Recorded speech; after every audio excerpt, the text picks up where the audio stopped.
Today, on episode number 171 of the Teaching in Higher Ed podcast, Anton Tolman shares about his book, Why Students Resist Learning, a practical model for understanding and helping students. Produced by Innovate Learning, maximizing human potential.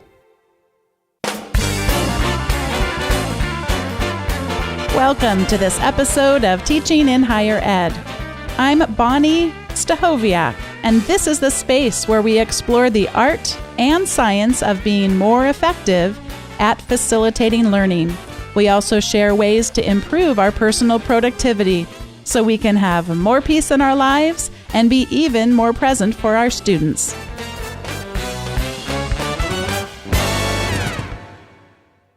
Joining me for today's episode is Anton Tolman. He's a professor of behavioral science at Utah Valley University. He received his degree from the University of Oregon in clinical psychology and worked in clinical practice for many years before joining the academy. He's the past director of the Faculty Center for Teaching Excellence at UVU, where he led the university's faculty development program for almost 7 years. He currently serves as faculty coach for the Office of Teaching and Learning, in addition to his other duties. His current research is focused primarily on student and faculty resistance, promoting metacognition, and power dynamics in the classroom. Anton, welcome to Teaching in Higher Ed. Thank you. I appreciate the opportunity to be here. Ever since we started corresponding, I've been very excited to talk with you about student resistance. This is something that has come up on many episodes of 160 some odd episodes that we've done. But as I mentioned to you, we've never really gone in as much depth, as much comprehensive depth as what you have done in this wonderful book. And I wonder, before I start talking to you about resistance and some of the ways that you've created a model for us looking at it, before I start asking you questions about resistance and your model for student resistance, I wonder if you could share a little bit just about the origins of why you decided to write a book on resistance. Well, I think one of the main reasons is the reason you just gave, which is that this is a part of teaching. It is a part of life when you're working with students. I think everybody who has taught has run into student resistance in one form or another. And yet, I think that we often don't approach it very effectively. And so as a faculty developer, I led our faculty development center. It was called the Faculty Center for 7 years, almost. And this was just kind of a recurrent theme I saw over and over again, is that faculty would encounter student resistance and just get very frustrated with it.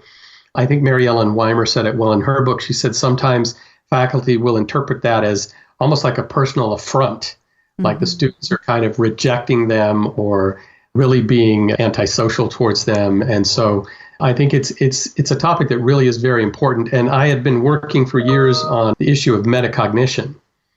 And so I'm really a believer in the importance and the power of promoting student metacognition. I've developed instruments to do that and so on. And so that was my area of research. I was working on that. The more I did, the more I realized that this tied back into issues of resistance. And that launched me into thinking about what really are the causes of student resistance. And I've got little models I drew in sketchbooks for several years, changing the model around as I worked on that. But one other thing I'd mention is that this book is notable because it was co-authored with 7 undergraduate students at the Utah Valley University and a graduate student in California at CSU San Bernardino.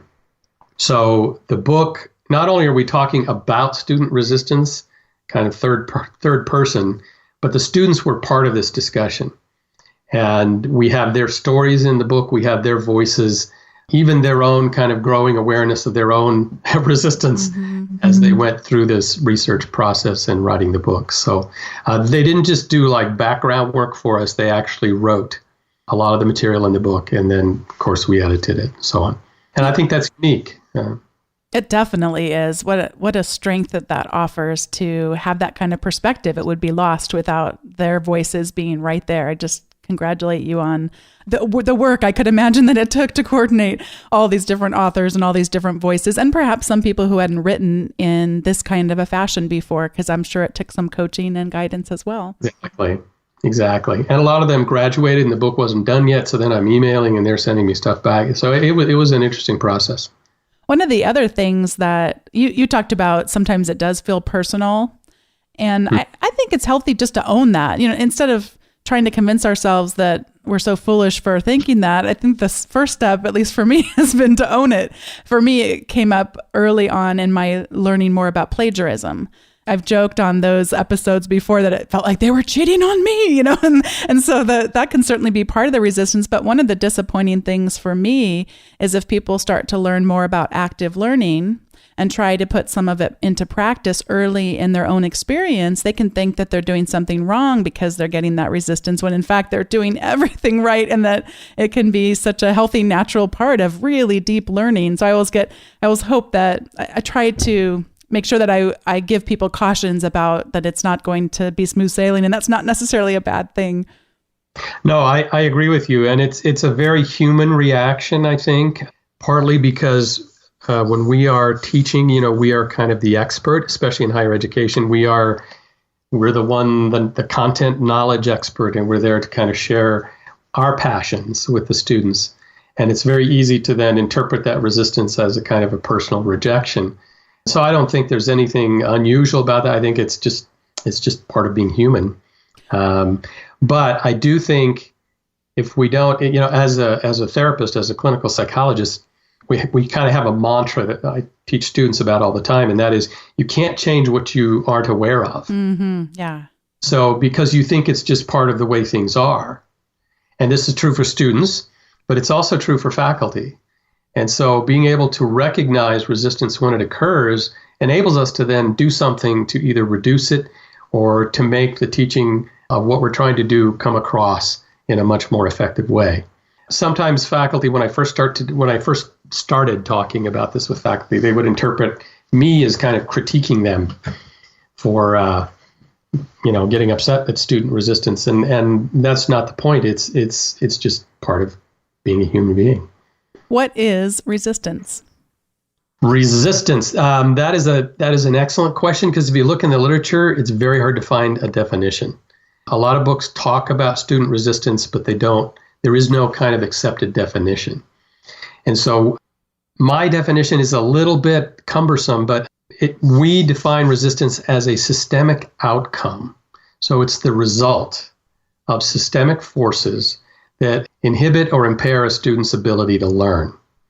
So anything that occurs that are created by all these different forces that interact with each other, that produce behaviors or attitudes that make it difficult for students to learn, is a form of resistance. The other thing I would say about that is that it's important, I think, for faculty to begin. This is the major paradigm shift at the beginning of the book that I really, really want people to understand. I think we need to start seeing student resistance as a signal, a communication signal, instead of noise. And by that, I mean when we see students resist, most of the time we tend to interpret that as noise. In other words, I'm trying to communicate a signal. I'm trying to teach you about psychology or math or philosophy or computer programming, whatever it is. That's what I'm trying to teach you, and you're kind of obscuring that signal. You're putting out this noise, and it's getting in the way, and the signal's not getting through. And so that's also frustrating when we're trying to teach. But what if we flip that around? If it's like a coin, what if we flipped it to the other side? And we said, what if student resistance isn't noise interfering our signal? What if it's a signal coming from them? And when you begin to think of it that way, you begin to ask yourself, what are they telling me? So when they're resisting, they're telling me something. And whatever they're telling me, if I pay attention to that, I may actually be able to engage with them in a dialogue.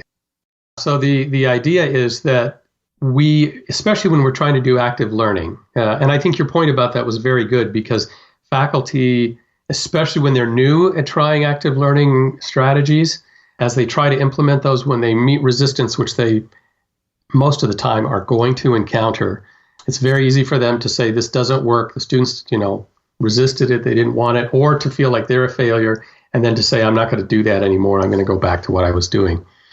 And so if we instead can begin to say, no, wait a minute, this is a communication signal from them. And if I just pause and I pay attention to that and I try to understand where it's coming from, then I can actually connect better to my students. And the resistance will go down because we are now engaged in a productive dialogue about how to help them learn. And when we do that, then our ability to communicate the signal that we are trying to send actually is improved. I really think this is such an important thing to stress. I mean, you say it's really a big takeaway for the book. I was just thinking about, we just started our semester, and I thought I was already experiencing resistance from my learners already so early in the semester. I was thinking, how are we in the second week?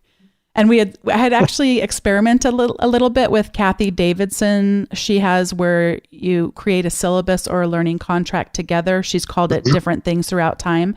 And she's going to be on the show on Thursday the 7th. So people listening to you probably will have already heard that conversation. But so I thought I'd experiment with that. And then they had done just such a horrible job on this assignment. I'd given them, go read this blog post, and then it's an ideal week template, and they had just missed core concepts. And so I took it, though, from my experience, not as noise, I thought it might be resistance, but I was kind of like, what is going on here? I felt like I had a signal, and then I was able to talk to them about it and have a conversation and be, I was very candid. I wasn't yelling or anything, nothing. I wasn't angry, but I was kind of like, I'm curious. We talked about that you didn't think you wanted to take tests to prove your learning, but then we talked about a different way of measuring your learning. And yet I was really surprised by the results that I saw there. And it's the funniest thing. It was not resistance. It was that the way I had set up the assignment in our learning management system, I had linked to the article from within the assignment, and some of them just didn't see it. You see it on the calendar, but unless you were to click through and actually, there's an article here, I need to click this. And every other reading assignment I had done separately. Read this chapter would show up as separate from any assignment related to reading that. And so I thought, well, they weren't trying to do a bad job. They weren't resisting in this case, although I'm very accustomed to that just being a natural part of learning. But if I hadn't had that orientation toward something is happening, try not to take it personally. This probably isn't about you. And then get that signal, try to interpret it, open up those lines of communication. It really makes such a difference. Sorry for that long story, but I really think this is so profound and important in our teaching. No, and I think that's a great example. Other common examples are when faculty get upset when students aren't doing the assigned readings that are very clear on the syllabus, that come right out of the textbook. Everybody has to have the textbook. It's required material. And so they get frustrated because the students aren't doing that. And often we don't think about, well, why aren't the students doing the reading? And kind of trying to figure that out. And if we could figure that out, and it's going to vary somewhat, there's certain common themes to that, but we might be able to change how we set up the readings or teach the class, or students might have trouble accessing them or being able to pay for them, or, et cetera, et cetera. And when we're aware of those things, we can then take that into account in our course design. But if we're not aware of it, it's just irritating, and we think that we jump to these conclusions that students are lazy, or they don't care about the class, or whatever. And in fact, that actually creates more obstacles between us and the students when we're trying to teach them. You've defined resilience. You've defined resistance for us. You have also talked about the importance of emphasizing the communication signal, that it's not just noise. And I'd like you to share a bit about this visual model, but of course we're in auditory format, so you'll have to explain it to us, but it will be in the show notes. Tell us about the integrated model of student resistance and all these factors that are at play. Yeah, this is the other big thing, of course, the book revolves around, is kind of the IMSR, if you will, or the integrated model of student resistance. This goes back to the definition that resistance is a systemic outcome. Another common error that's, again, a very human kind of mistake to make is to believe that a lot of student resistance is because of the students themselves. It's kind of intrinsic to them. It's a trait. So the student, and you hear in its worst form, if you're listening to faculty in the mailroom or at lunch or something like that, sometimes you will hear them, unfortunately, complaining about the students are lazy. Oh, these millennials, you know how they think about education or whatever. And so we tend to kind of attribute it to a trait, when in fact, it's not a trait most of the time. It is the result of these systemic forces. And I tried in the integrated model to capture what I thought were the essential 5 elements that actually do contribute to student resistance. So if people were to imagine this in their heads, it's like a model, like a diagram, and in the center is student resistance. And there's all these arrows pointing to it because all these factors contribute to it.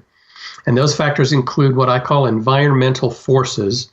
We use that name just because it's such a large area. It takes up 2 chapters in the book. But that includes the larger culture outside of us, attitudes towards education, this kind of consumerist mentality. But it also includes the student's own internalization of family culture and things like this. And you see this a lot in, for example, first-generation college students. So often they struggle a lot in school, not only because they don't understand yet how to kind of navigate higher education or how to be successful or the kind of strategies to kind of get good grades and so on, but their families don't understand how to support them.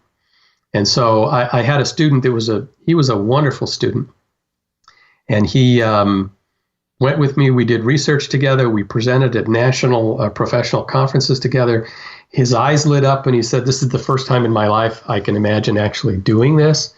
But then I realized later he confessed to me that he was struggling because his family kept pushing him and saying, "Well, you're almost done with school. Why are you spending so much time on all these things?"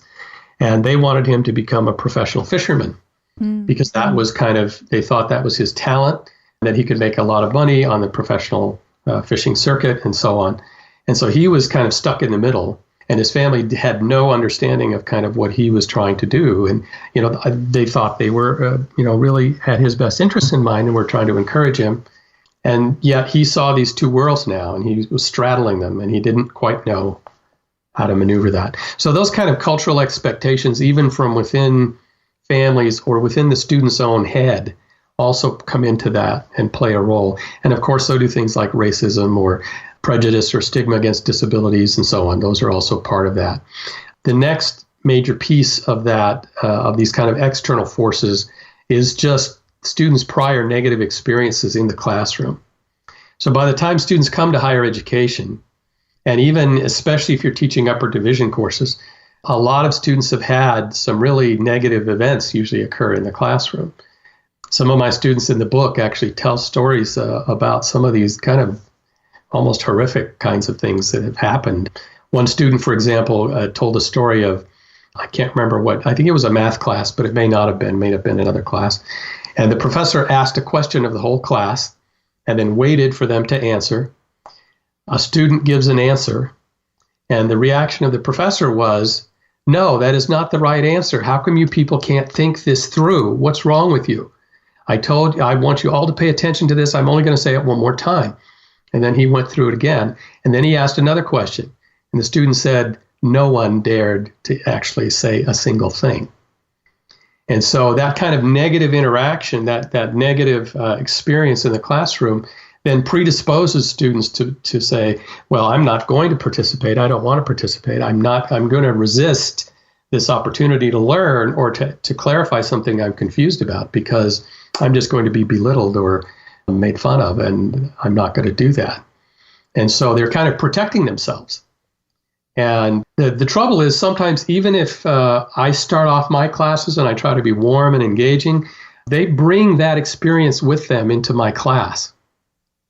And it may take me quite a while to overcome that because maybe the other professor started out the same way. And so those kind of negative experiences affect that as well. The third element is kind of institutional culture. And institutional culture actually interacts with both negative experiences and these kind of cultural factors. And the way it does is that schools today are kind of competing for students. And so a lot of the policies that schools have developed in terms of tenure and the balance between emphasizing teaching versus scholarship, depending on the school. But even in teaching institutions, there's this tension that often arises around those kinds of issues. Anything that pulls faculty away from or feeling like they can't spend time with students because they have other things they have to be doing, especially if that's built into policy, can shape this. Policies about how institutions use student evaluations. And so faculty sometimes, especially the younger faculty, end up trying to cater to students more because they want to get good ratings, because the system is kind of skewed towards using ratings to evaluate them for tenure and so on. So these kinds of things and more, including marketing and so on, all are things that also interact with these other experiences that students have and these attitudes, and can either make them better or can make them worse. And then on the other side, we have kind of more internal factors for the students, and this includes cognitive development, because students, as adults, as young adults, their brains are still developing, and they are still learning how to think about things, and that the world may be different than they think. And so that process is a maturation process, but it's also shaped by the experiences a person has. So the ability to kind of understand that students may interpret something one way, not because we said it wrong, or not because they're lazy or resistant, but because the way their brain is working and where they are in their current ability to understand things. So as a simple example, there's various theories described in the book, but the one I'll mention is that a lot of people may know is William Perry's positions. So Perry talks about how younger students are often in a dualist position. They tend to see life as either positive or negative. They see things as true or false. And so for them, what is the point of education? What is the purpose of taking a class? And most of them, those who kind of want to learn or whatever, will think, well, the point of a class is to learn facts, and it's to learn the correct facts. And so the teacher's job is to tell me what those facts are, and my job is to kind of memorize them. And so if you begin to push these students into collaborative learning strategies, or you start asking them what they think about something, you will often encounter resistance. And it's because they think you're asking them to do something that has no value. It doesn't make any sense. Why should I talk to and spend half a class period talking to my peers when they don't know the subject any better than I do? So why am I listening to them? I should be listening to you because you're the expert. So just tell me what I need to know. That's one example. And if we're aware that that's where they are, we can, again, kind of design our courses to, as Robert Kloss says, to nudge them, to kind of move them along. And we can have open discussions about, well, what is the purpose of knowledge?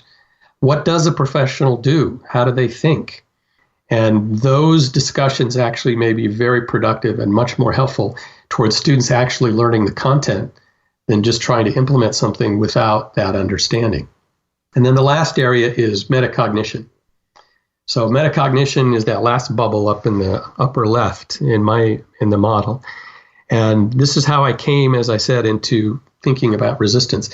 The lack of metacognition contributes to resistance, because if students don't know or don't think about how they're actually learning, which a lot of students don't, they're not thinking about, well, what strategies am I using to learn this material? Is that strategy working?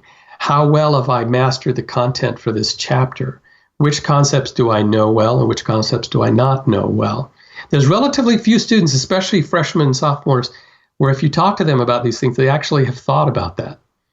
A lot of students just kind of approach the class, they read the text or they do the assignments, and they think they're, like I said, they're kind of just trying to assimilate it. They're not actually thinking about how they're doing it. Are they taking a surface approach to learning? Are they taking a deep approach to learning? If we borrow from Carol Dweck, am I adopting a fixed mindset or a growth mindset as I try to face the challenges that the instructor is presenting to me? And so what happens is, to the students, their classroom experience is largely shaped by you, the instructor. And they don't take a lot of responsibility because that fits with their understanding of the world. And if they're not self-aware, this is just how things are, right? And so by promoting metacognition, we actually can reduce resistance because they begin to actually think about, I never knew there were these other strategies in how to learn. So I really push SQ4R as an active reading method in all my classes, even my upper division courses. And there are large numbers of students who've never heard of it. They don't know what it is. They don't know what active reading is. And for the first time, they begin to think about, how am I actually reading the chapter? And when they begin to do that, if you think about this, as a student does that, it's very hard to blame the instructor for everything that they're struggling with. Because it's no longer just you giving them something. They start to own that they are part of this process of their own learning because now they're aware of it. And so by kind of promoting that, we actually bring this out of a situation where I'm like just the expert dispensing something into a situation where now we're in a dialogue about how to help you learn. And I think that step is a critical step to reducing resistance as well. One of the things that's wonderful about what you've embedded throughout your work is I could see it still being so easy without the way that you approached it to have this be kind of a condescending thing. Oh, your brain's not developed well enough. You're not as highly evolved as I am. Or, oh, you don't think about your learning the way that I do. And that comes up so much of the time. But with bringing the students' voices in, you also bring in a great amount of empathy. And that's why I just finished reading this book, and it's a book that my husband's been trying to get me to read for a long time, and it is called No Drama Discipline. I don't love the title of it, but I love what the authors had to say and what the gift that they've given me. We have a 3-year-old and a 5-year-old, and I am able to be so much more patient with them now because the authors helped give me eyes to see what it might be like to be 3. And have someone else be in charge of what I got to eat and what I got to wear and all these things. And just some of the ways that I can empathize more. I'm remarkably, maybe it's a short-term effect. We'll have to see how the staying power of it all. But when I can understand, because cognitive development, that seems very easy, like I could dismiss it if I didn't have the student voices and if I wasn't coming from a perspective of empathy and also kind of a sense of delight. How wonderful it is that we get to walk alongside people in their lives that are getting to discover that there is a perspective besides a dualist one, that it isn't just true false, that there are a lot of grays and there are a lot of different perspectives that people have, and just how much that could be a healing presence in our communities that is so desperately needed. So we can look at it as a positive that we get to be a part of this magnificent process, or we can look at it in a condescending and paternalistic way as we're interacting with our students. No, I agree with you totally. I think that that's exactly right. And the goal of this is to help kind of us connect with the students as much as it is to help the students kind of become aware of themselves. Mm-hmm. That process is an amazing process to watch. If we're doing these kinds of things and we're actually working at tuning our classes to lower resistance, it changes the environment in the classroom and it changes our relationship with them. And it makes teaching, I think, so much more fulfilling than the typical way we have approached it or over the years. And so I hope the model contributes to that ongoing process. This is the point in the show where we each get to recommend something. And I know you've got, I'm giving you latitude to recommend a few things, so I'm going to get to mine pretty quick. I blogged about this, but I really just wanted to share it again for people that maybe don't read the blog and only listen to the podcast. I bought a new backpack and I'm a huge fan of it. I'll be linking to it in the show notes. It cracks me up because it's called eBag's Professional Slim Junior Laptop Backpack, and it's the only product I own that would be described as slim or junior. And it's not for kids. It's actually for adults, but it's not some mammoth thing to carry around. I mean, it's just the right size for carrying a laptop. It has a special pocket for tablets. It has, for when you're traveling, a zip compartment that would make it really easy to put passports or driver's license or tickets in. Very easy to access. There's a couple other things I'll share, and then I'll pass it over to you. It has a little pocket on the side that you can unzip for your water bottle to go in, a little mesh pocket. But then when you're not using it, you don't even know that it's there because it's just zipped up and kept close with the backpack. And then at the very bottom, there is a zippered pocket. It's probably 4 inches high by the width, and then the width of the backpack. You can unzip it, and it's carved out with a hard case. So you could put things in there like reading glasses or sunglasses that you wanted to be protected. The things that are in your backpack, like your laptop or your tablet or notebooks or whatever, aren't going to weigh it down because it's a hard case in there that's protecting anything from depressing that part of the backpack. And you could also just put your power cords in there. I'm notorious for, I'm better at it now because I have better systems, but leaving that little dongle behind that just happens to be $85 that they want to have to replace it. And if you've got a place that you always remember to put things back in, it can be really helpful that way. So it also can just have the backpack straps tuck away, and you don't even know that it's a backpack, and it has a strap on the top and one on the side, and so you can just carry it like a regular bag. You can tell I'm a huge fan of this. It sounds like. I will be linking to that in the show notes for anyone who's in the market for a backpack, because I'm a big fan of it, and it was relatively inexpensive considering other backpacks that I was looking at. So I know you've got some recommendations for us as well. What do you have? Sure. Well, let me try if I can speed these up. So let me try 3. The first is a new website I found the other day called Perusall.com. I think it's Perusall.com. It was created by Eric Mazur, who kind of was the pioneer of peer instruction in physics. And what's fascinating about it is they work with a lot of different publishers, or you can upload your own material to it, your own readings, and you can put it up, and it becomes almost like a wiki.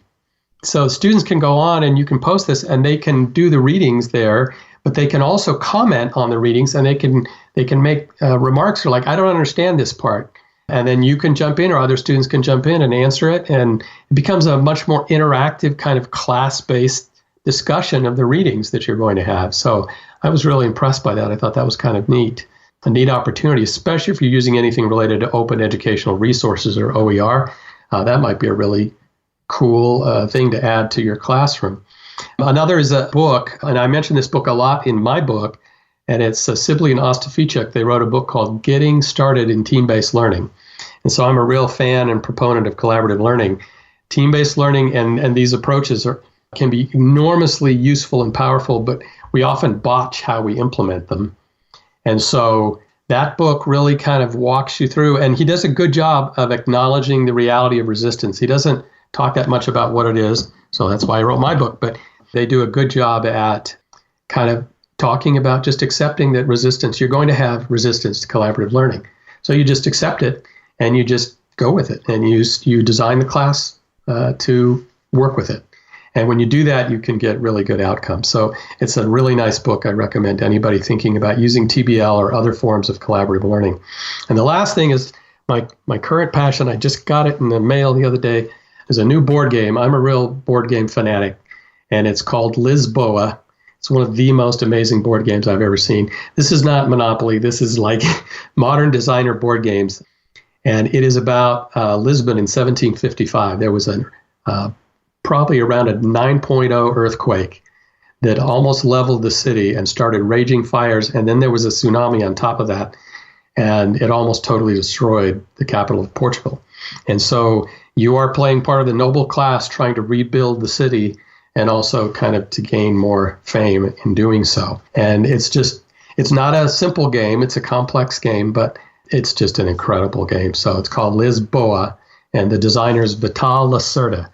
And so if you like board games, especially if you like complicated board games, it is an amazing piece of art. It sounds phenomenal. It's completely outside of my realm of experience, but from the number of past guests that we've had on who talk about some of these more sophisticated kinds of games, I just barely remember Dungeons and Dragons when I was growing up, but I never got too much into it. But I played that, once or twice, maybe more than that growing up. But I mean, I know this is a whole nother world than what I would have ever seen before. Oh, the types of games that are being created today are they're unbelievable. Just amazing games. And this Lisboa is a great example of kind of the epitome of what's possible. Well, thank you so much for those recommendations and for sharing such an important work for our practice as educators. And I'm so excited for people to get their hands on it. We'll be linking to it in the show notes at teachinginhighered.com/171. And of course, linking to all of your recommendations as well. I'm going to be enjoying the process of filling out these show notes, so I can go check them out as I go. I'm already checking out Lisboa, and it just looks like a phenomenal game and lots of other things to check out as well. Very good. Well, thank you. I appreciate the chance to talk about it. Thanks so much. All right. Thanks, Bonnie. Thanks again to Anton for being a guest on today's Teaching in Higher Ed. And we had so much we could have talked about. I could have kept going and going, but always try to think about your time. And some of you listen in the car while you're walking around that lake. If you want a little bit more about metacognition, there's a wonderful episode from a little bit back in the catalog, episode number 47 with Todd Sokrajsik, which would be a good listen if you want to learn a little bit more about that idea and some practical approaches that you can use. And if you want other follow-up you can do around this community, I'm going to encourage you to subscribe to the weekly email. What happens there is that immediately upon subscribing, you get a free e-guide, which is 19 tools that I use both for personal productivity and also for using technology in the classroom to facilitate learning. So you can check that out, but you also then will be subscribed to the weekly emails, and all the show notes with slim junior backpack, laptop backpacks will come into your inbox, and Lisboa board games and all that good stuff without you having to remember to go to the show notes to check it out. If you'd like to subscribe, go to teachinginhighered.com/subscribe. And one last thing, if you wanted to make a comment on this episode, you're welcome to go to teachinginhighered.com/171. Thanks so much for listening, and I'll see you next time.